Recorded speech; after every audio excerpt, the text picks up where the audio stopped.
Hello, everyone. Welcome to this episode of Sunday Messages. This is going to be an important episode. I can tell you that right now because we are talking about numbing behaviors. So this is going to apply to absolutely every single person.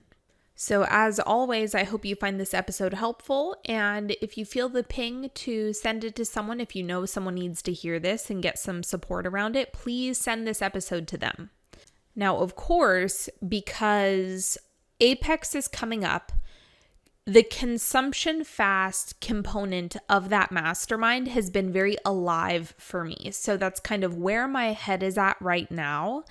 And numbing behaviors are one of the things that really get center stage when you're in Apex and walking through the protocol, because you feel yourself getting drawn to these numbing behaviors. And when you experience discomfort with an experience like boredom or empty space, when there is that dimension of not enough stimulation, your true habits and behaviors have the opportunity to come to the surface. So you really get a good look at what's going on under the hood when you take away consumption.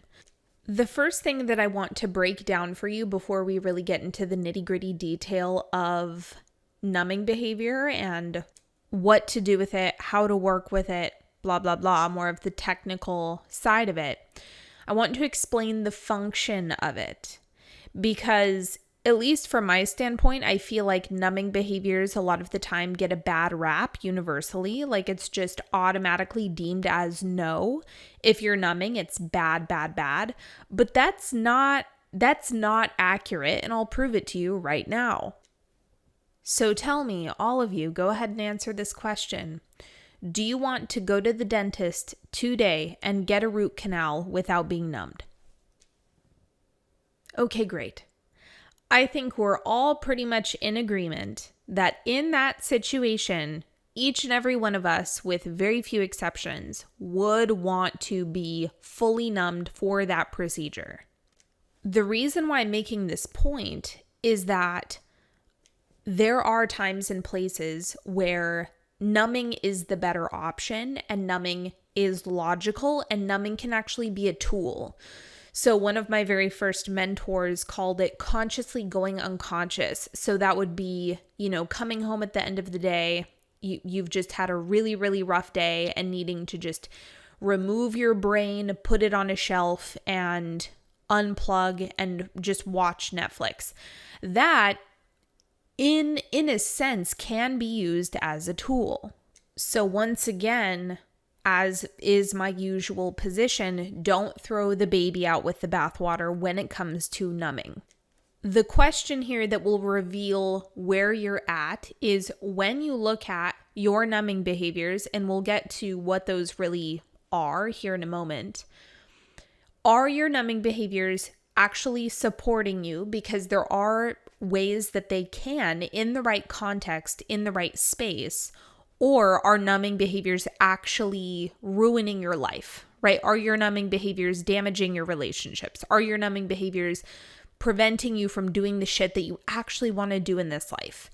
That's where numbing really starts working against you, and it's no longer a supportive tool that is helping you get to the next emotional bracket that you're aiming for, and it becomes this cycle of, I feel like shit, so I'm numbing. So then because I'm numbing, I feel like shit. And so because I feel like shit, I'm numbing. And it's the same shame spiral that goes along with numbing. And so things can get progressively worse if you're not in right relationship to numbing.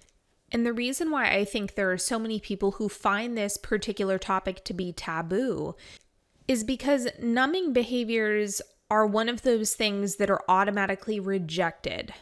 And instead of bringing this to the surface and really giving people the opportunity to learn how to interact with numbing as a tool and learn how to use it as a tool rather than something to just stuff down and not talk about and hide, and it just gets shoved into such a dark corner that it ends up becoming a part of people's shadow.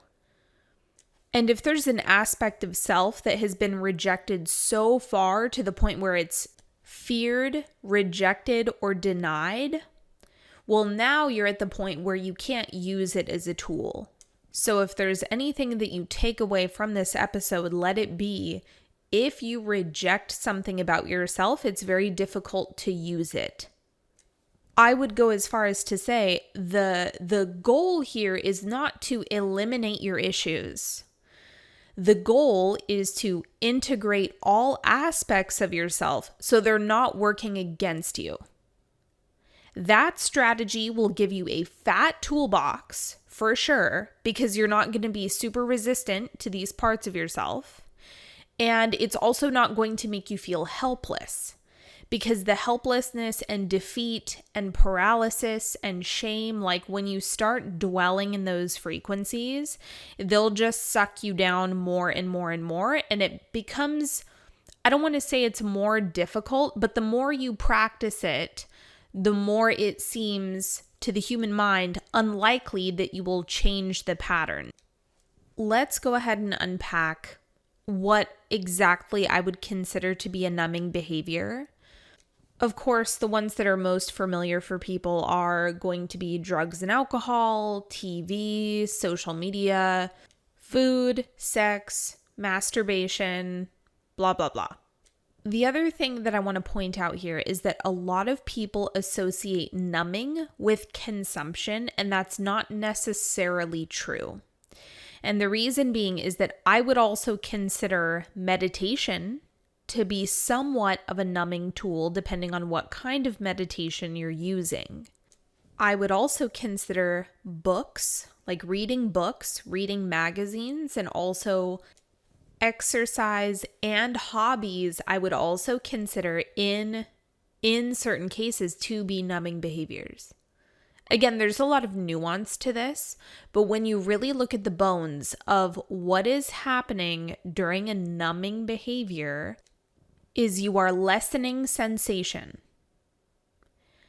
And I want to keep this really, really broad so you can start seeing things differently. Because if you look at numbing is lessening sensation. Well, now I have just stripped away the morality piece in all of this. So now when you're looking at your own behavior, you're not constantly judging yourself good, bad, black, white, right, wrong. That type of thinking is so paralyzing. Like, it is just going to eat you alive if you're living in that world where you're stuck in between good and bad choices. And really, the problem with that is that sometimes it does feel good to be bad. It just does. It feels good to be mischievous. It feels good to push boundaries. It feels good to live on the edge. And so incorporating the morality piece in this just sets you up for failure, because you're setting yourself up for a shame cycle. So in order to rework this completely, we want to look at numbing differently, and we want to neutralize the behaviors themselves. And the ironic thing in all of this is that once you neutralize it, you truly neutralize it, not just saying it for the sake of saying it, but really getting to a neutral feeling state. You get your mobility back. You get your options back. Now, all of a sudden, you're not a good person for doing this and a bad person for doing that, but you get to start tapping into actual pleasure. Because then your spectrum of pleasurable options really starts to open up. Let's go ahead and dive into where numbing behaviors actually make sense. Number 1, after a traumatic event.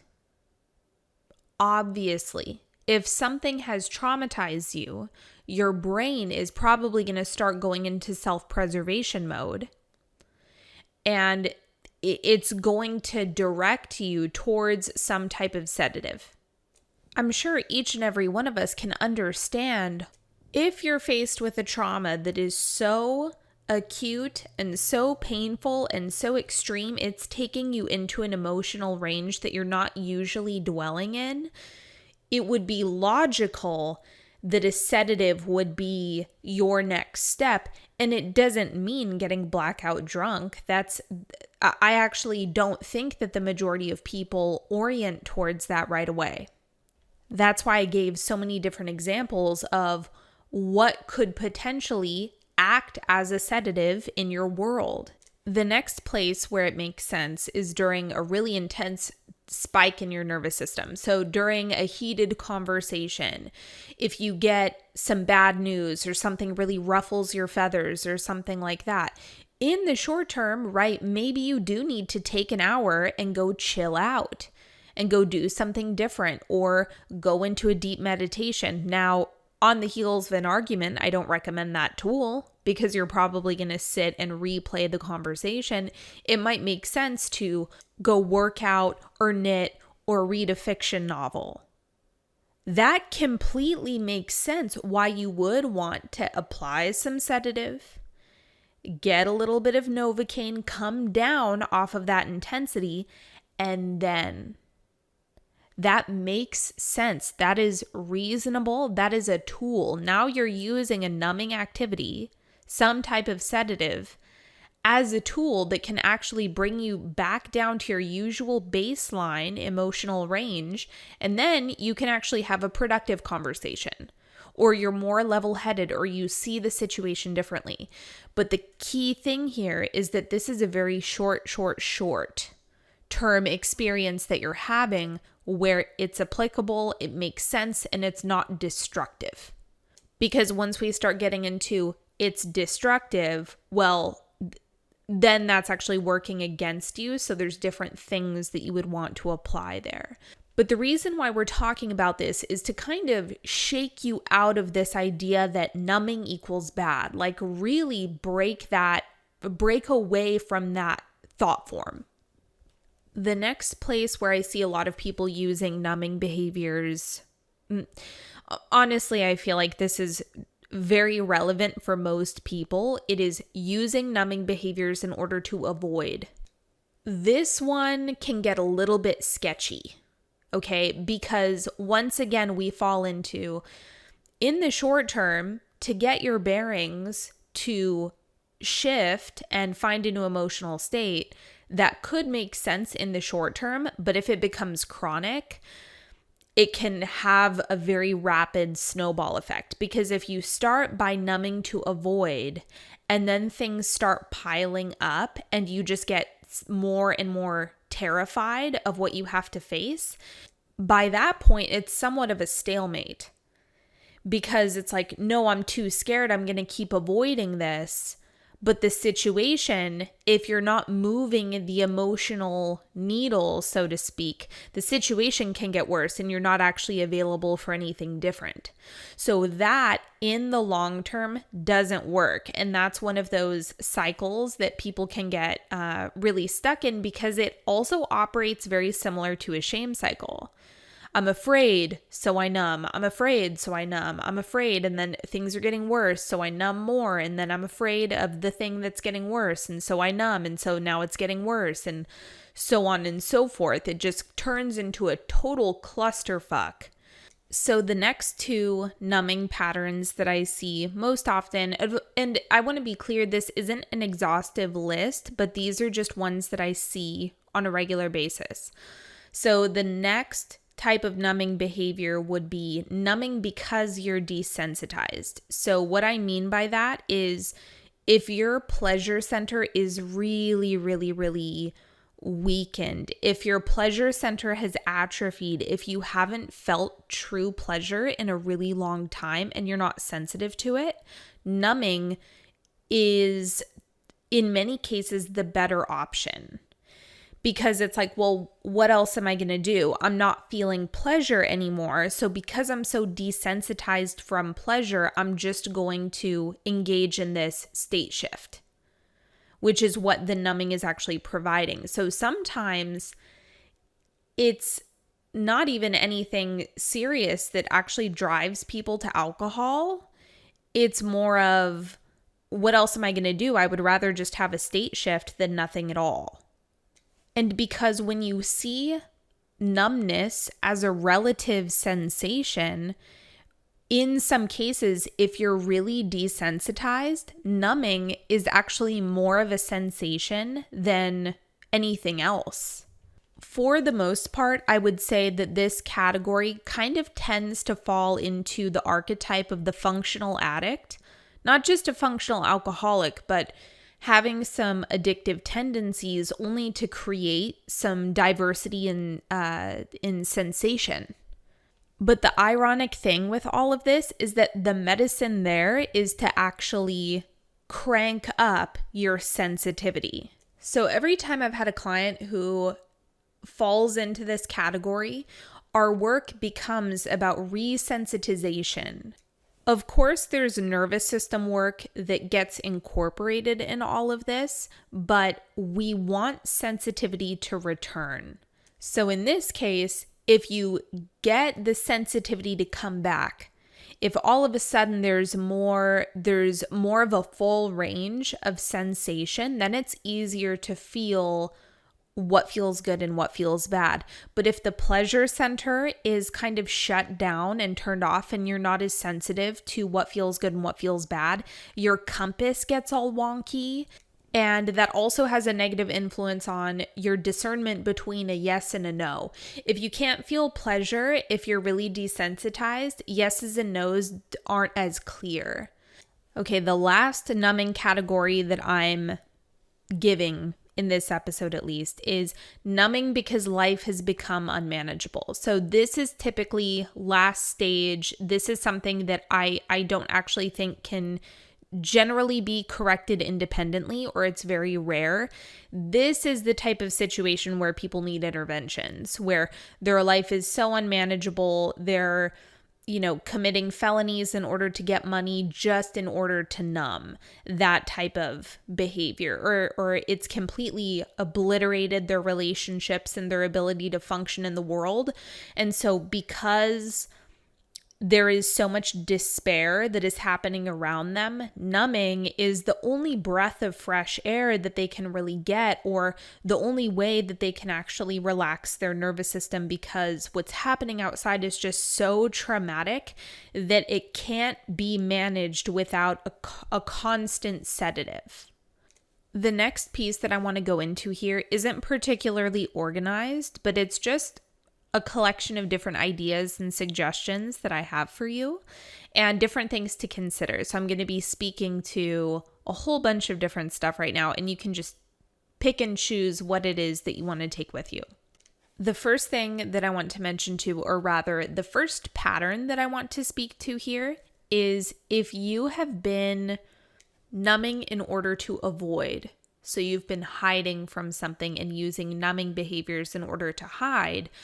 What I want to mention is typically if you fall into this group, one of the skills that would be useful for you to develop is simple resilience.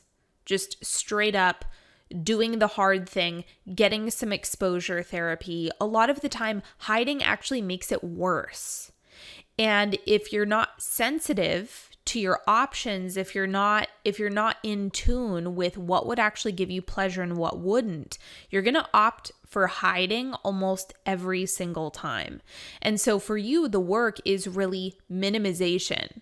Because if you can turn things into not such a big deal, you're not going to feel such an intense need to hide or to run or to flee. You're not going to have such a severe response to it.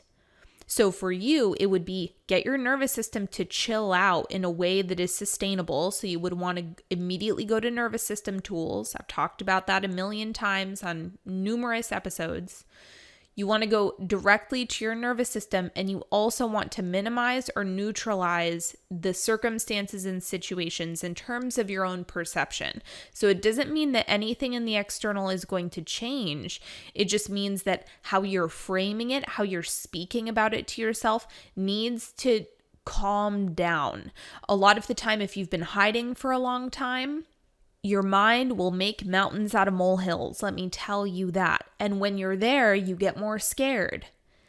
And the longer you're there, the scarier it gets. And that's how the cycle begins. And so the work is Get your nervous system to calm down. If you've been numbing, you haven't actually been doing the nervous system work. You've been trying. That's the best that you've been able to do.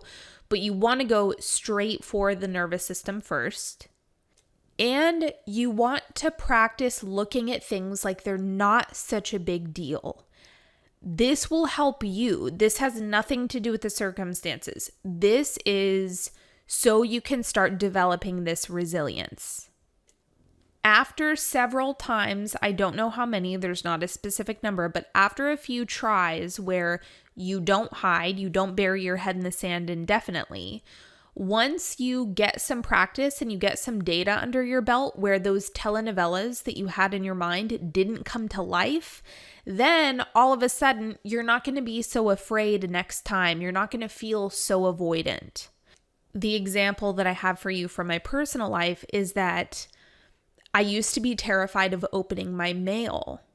And it made sense why I was terrified of opening my mail, because it had to do with getting a whole bunch of insurance documents from a car accident that I was in 2018. It was just a lot. It was really overwhelming. And then I got this police report where these people said that the car accident was my fault when it wasn't. This 80-year-old woman ran a red light.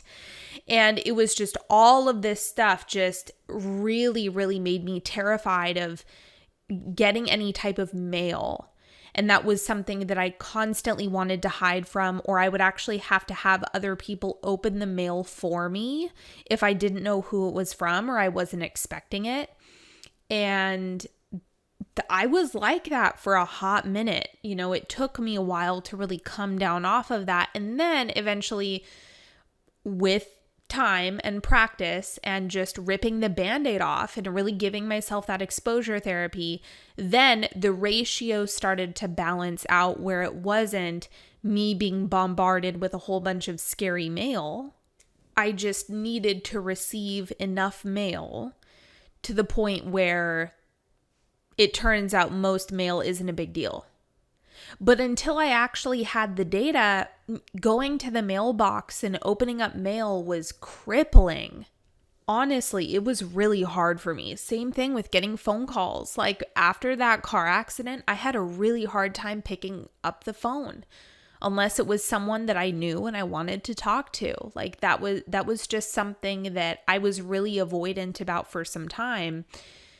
So if you're in that position, if you're in that feeling state, understand that sometimes what ends up feeling better is just fucking ripping the Band-Aid off. Like just do it, just go for it, just jump, open it up, do the thing. Like sometimes, in some cases, that is actually the thing that feels better. But if you default go to numbing, you're not giving yourself enough time and space to really see what feels good, what truly would feel better, knowing or not knowing. Because at a certain point, for all of us, if you have a bad habit, as in a habit that is harming you, isn't making you feel good, it's kind of wreaking havoc, doing the thing is actually more painful than trying something different. So understand you can get to that place faster. You can experiment sooner. You can give yourself permission to try the radical thing or the what your brain would consider to be dangerous. Do that thing more readily to the best of your ability, or take as big of steps as you can and see how that goes. Stretch yourself. Don't be afraid to stretch yourself. The one caveat here is that you don't want to do this when you're in the midst of terror, right? If you are terrified, if you're at peak intensity and then you open up the mail or then you answer the phone, that's probably not going to serve you. But get yourself as calm as you can, chill out to the best of your ability.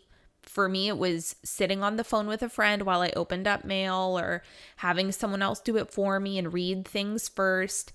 You know, there's a lot of workarounds for many of the things that you're afraid of. So just do whatever feels best, but also with stretching yourself a little bit further.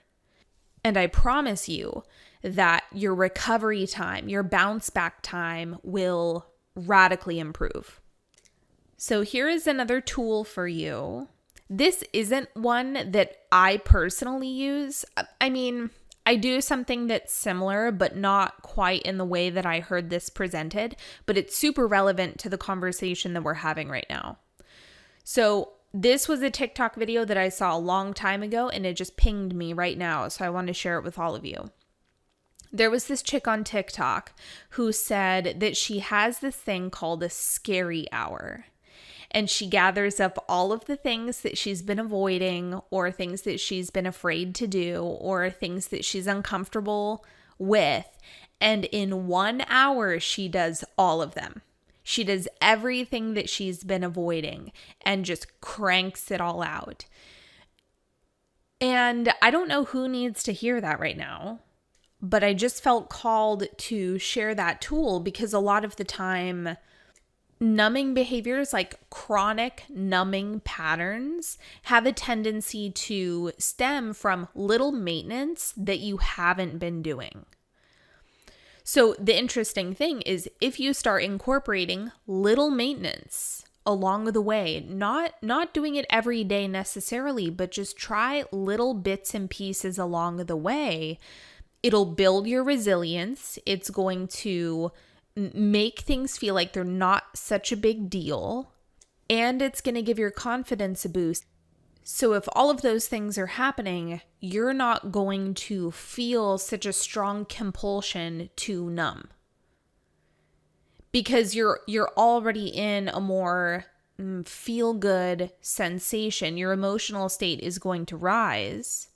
So now you've reduced the feeling of being threatened. Right? If you've just taken care of what you perceived as a threat, well, now there's nothing to run from. So you want to do that in little bits and pieces. You want to take it just one step at a time. Okay, the next tool that I have for you is about living in the land of and. Okay? Start playing with and more. It is not, I do what's good for me or I do what's bad for me, because I know that's how people are thinking about it a lot of the time. It's the black and white, good, bad, this or that. Start playing with and. What if you gave yourself permission to do the thing that you've been afraid of or avoiding or whatever, right? You eat your broccoli, so to speak, and you also give yourself permission to engage in the numbing behavior without shaming yourself for it. I've decided to call this the Mary Poppins method. A spoonful of sugar helps the medicine go down. You can use that to your advantage because the thing is, once again, if you're not avoiding and you're not shaming and you're not continually under a perceived threat, if you've shattered that, well, then the numbing behavior isn't going to be quite as appealing as it was before. Numbing behaviors thrive and grow and progress in specific emotional environments. So shame is a big one. Avoidance is a big one. Fear is another big one. Pain is a big one. That's where numbing behaviors really, really thrive.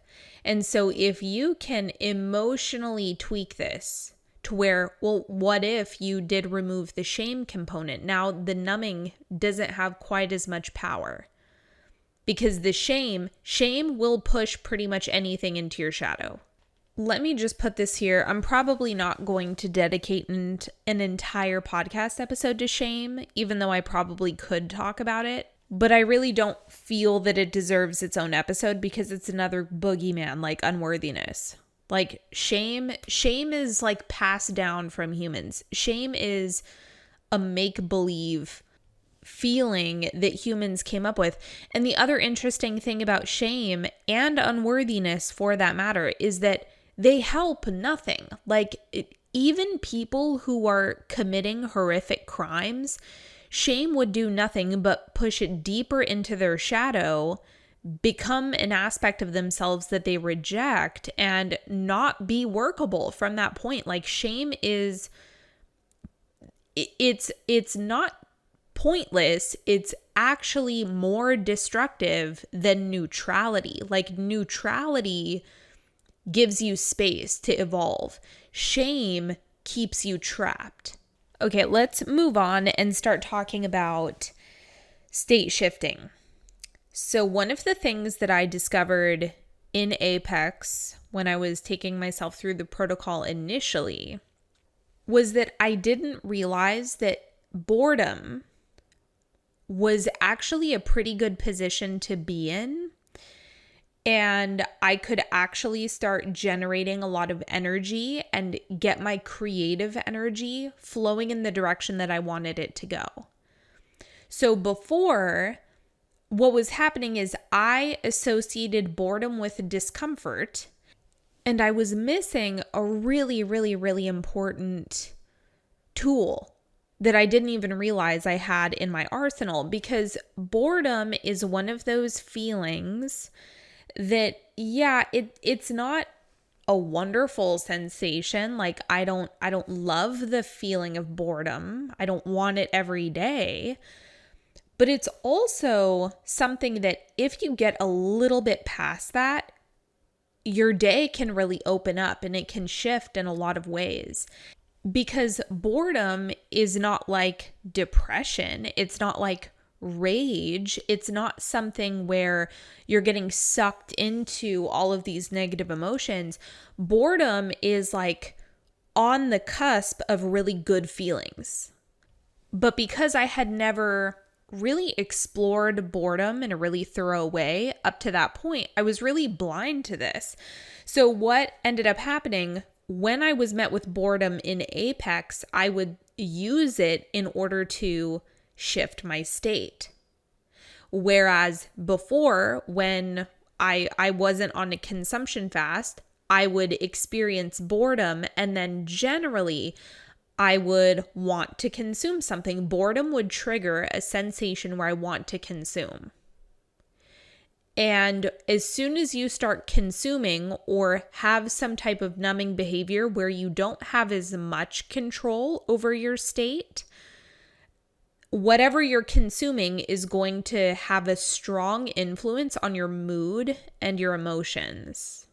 Now, sometimes that can be a gift, right? If you're pissed off and then all of a sudden you see like this cute video of a duck, a baby duck, and a puppy, like, of course that can be mood boosting. Like, that can actually give you a good feeling externally. So once again, this isn't to throw the baby out with the bathwater. And also, you don't want to be hyper dependent on puppy videos in order to regulate your emotions. Like, that's also not supportive either. Like, you can develop more tools rather than depending on something like that. So it's not that it's bad that we can tap into things that shift our mood, that because sometimes that can be fun. This is why I wanted to talk about shifting states, because consumption, yeah, sometimes it's substances, sometimes it's sports or exercise or a hobby or whatever. It can shift your state. But the interesting thing that I discovered was that I need to pause when I'm in boredom, and then from there, open up to different possibilities. When I started doing that really intentionally and methodically, then every time I'm bored, there's this point where I go from feeling bored to there's 10 things that I want to do and they all sound awesome. I don't know. Do I want to take a bath? Do I want to ride my Peloton? Do I want to go get a bouquet of flowers? Do I want to do a face mask? Do I want to record a podcast? What do I want to do? What do I want to do? Like, then there's an abundance of options. Had I gone to numbing from boredom just for the sake of a state shift, I'm now missing out on all of this fulfillment that I could be accessing otherwise. So that was a big piece for me when I first did Apex, was how much of a blessing boredom really can be, and that numbing is not the move when I'm bored. That is not what I want to go to. Because in those instances, if I expose myself to something like TikTok, I don't know what I'm going to get. I could see something that totally sucks the life out of me. Or I could hear something that really puts me in a bad mood. And that's actually too much of a risk in boredom, because boredom, I'm right on the cusp of good feelings. And so I want to make sure that that's actually the priority rather than applying a sedative. This is the perfect place for me to put this next piece of information, is that the same activity can have multiple uses. So let's take knitting. Let's just say as a hobby you knit. Well, if you're angry, if you're in a really shitty mood and you make the decision, you know what, I want to take my mind off of this right now, that's the clue for your numbing, right? You're applying a sedative in this moment temporarily. So you're going to go knit. Okay, well, in that instance, it's a sedative. It's a numbing agent. It's something that you're using to take your mind off of things, right? You're using it intentionally for that purpose. Now, on the other hand, I could be in total ecstatic joy and nothing would bring me more pleasure than to knit right now. It's the same activity with two different intentions, two different sensations. One is to decrease the sensation, one is to amplify the sensation. If I'm already blissed out and feeling amazing and I get the impulse to knit or read or whatever, well, then it's probably going to enhance my good feelings. It's not going to act as a numbing agent. The reason why I'm bringing this up here is that self-awareness is number one. You must be self-aware. And I understand that people really like the idea of there being hard and fast rules. Like, this is numbing, this is not. Well, that's not true. That's not true. I could drink a glass of champagne out of pure pleasure and bliss and celebration and intentionality. Now, if an alcoholic gets a hold of a glass of champagne, it's a different story, right? The intention could be different. The experience could be different. The state that you're in, what you're aiming at could be different. So this is not about putting things into boxes and categories and making a list of all of the things that you should or shouldn't do. That is what leads to shame. That is what leads to all of the nasty behaviors and cycles that we are trying to escape, okay? So we don't want to continue that pattern. What we want to do is be self-aware enough to really understand what it is that we truly need in the moment, what's good for you, what's beneficial, good for you as in truly supportive, and helping you get to where you want to go. And yes, that also includes sometimes applying a sedative, getting the Novocaine. Like, that does make sense sometimes. But the only way that you're going to be able to really understand what's happening for you is if you're honest with yourself. Really checking in. Am I numbing? Do I want to numb? Why do I want to numb? What is actually the feeling state or the thing, or like what is happening in my life or in my feeling state that is driving me to numb? Is that actually the next step in this moment that feels the best? Is this right for me in this moment? Is this a supportive tool, or is this actually me just trapped in a shame cycle? And what really needs to happen is I need to be kinder to myself. In general, I think one of the greatest things that can be implemented is slowing down. Slow down. Ask yourself questions. Bring consciousness to the things that you're doing. Give yourself time to make a decision. You don't need to hurry up and numb. There's absolutely no reason to do that. Slow down a bit and give yourself some options. Because sometimes presenting yourself with options will actually break you out of patterns.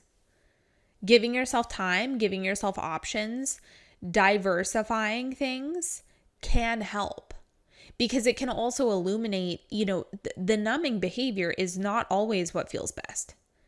Like I gave the example in that for me with boredom, numbing was not actually helpful. It was not the correct move on the heels of the sensation of boredom, because I was missing out on a whole bunch of opportunities for a really good day, for a really full day, to do things that I wouldn't normally do. And if I hadn't slowed down just a bit and created some space in between the sensation and the behavior, then I really wouldn't be able to see that as clearly. Of course, as is with everything, there's another extreme to that on the other side, which would be struggling to make a decision about anything and saying, I don't know what I want to do. I don't know what's next. To which I would say, just set a boundary with yourself. Give yourself a time limit. Give yourself limited options. Like, do something to give yourself extra support with that. But the bottom line is that all of this is a delicate dance. Get away from rules. Stay away from them. This is not about rules. This is about self-awareness. This is about working with your emotions. This is about identifying what's right for you relative to where you are. All right, my friends, that is all that I have for you at the moment on this topic. I hope this was helpful. I know that I gave you a gazillion tools in this episode, but I hope that reframes numbing behaviors for you and just numbing in general, and hopefully helps you to shake up some of the patterns that you have going on in your own life and step into something fresh that feels a lot better. Give yourself options. I promise you, when you allow numbing to become an option rather than the default, it's a game changer. I promise you that. So try that on, see how it works, experiment, see how you like it, and get back to me on it. And of course, just to remind you, Apex, the life-changing, holy shit, I can't believe this is real kind of results mastermind that I have running for May and June. We start May 1st. That is sharp. There are limited seats, and it's going to be epic. If you want to get inside, I recommend that you apply now. I've been getting asked quite a bit about the next round, when I'm going to be running it again. I've really been digging running it in the fall and in the spring. I feel like that's a really balanced way to run it, but just keep in mind that I'll probably be running it next in October and November. So you will be doing it through the holiday season. So that can add an additional challenge for people. I mean, I love it. I loved doing it during the holiday season because it seriously set me up for 2022. However, if you feel like that is going to be way too much, do it now. Get in now. Total personal preference, but just keep that in mind. I know that the holidays can really complicate things for people, so I just wanted to remind you of that and bring that up.